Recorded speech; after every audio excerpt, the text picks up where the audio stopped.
as a sign of trust in what we do, as a sign of trust in the importance of the work that the FAO can do next to our partners in Trinidad and Tobago.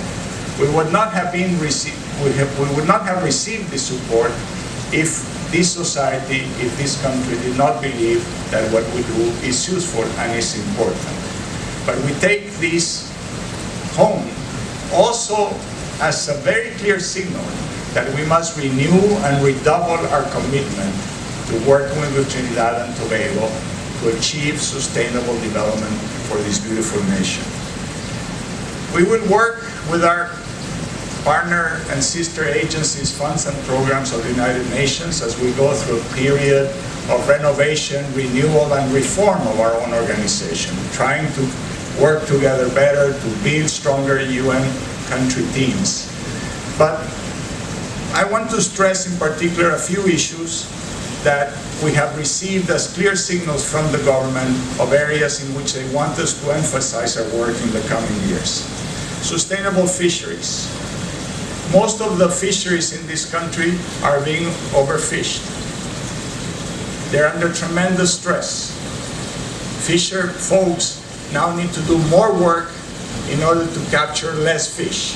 This is an awful proposition for them, for their communities, for the country as a whole.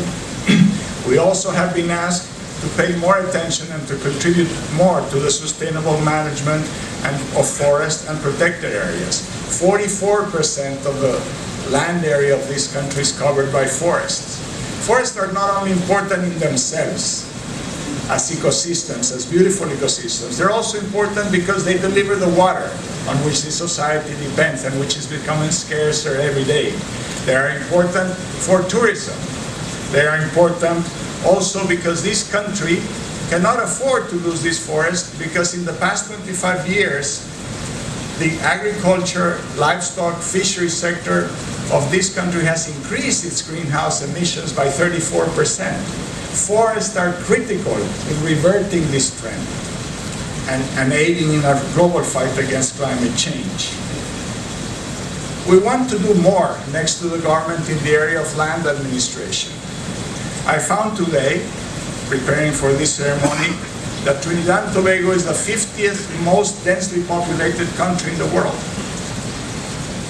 You cannot afford to have a system of land administration which is not modern, efficient, which delivers resources for the private sector and manages the inevitable conflicts that take place over land where people are so densely living close to each other. In the area of agriculture and food systems, we need to make sure, working with all of you, that we can deliver inclusive prosperity, more jobs for rural youth. We need to be able to provide those jobs. We have tremendous opportunities. This country depends, 88% of its food needs are met by imports. This is something that doesn't need to be like that. We can push those numbers back and in the process creating growth, creating jobs for rural youth. That's another area where we need to work more. And if we produce healthier foods, fresher foods, the type of food that make people healthy, we can push back this tremendous epidemic of overweight, of obesity, which already affects almost 50% of the population of Trinidad and Tobago. So all of these are high ambitions. These are the ambitions that the government has told us, Minister Rambharat has told us, this is what we need to achieve together. And I want to stress that word, together.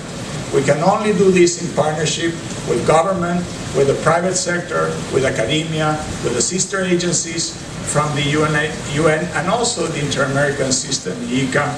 We need to work together. Otherwise, we will not achieve these goals or any other meaningful contribution to the development of Trinidad and Tobago. So partnerships is critical, and this is not the house of the UN FAO. This is the house of all of you. This is the house of all of our partners, because together we aspire, together we achieve. Thank you very much.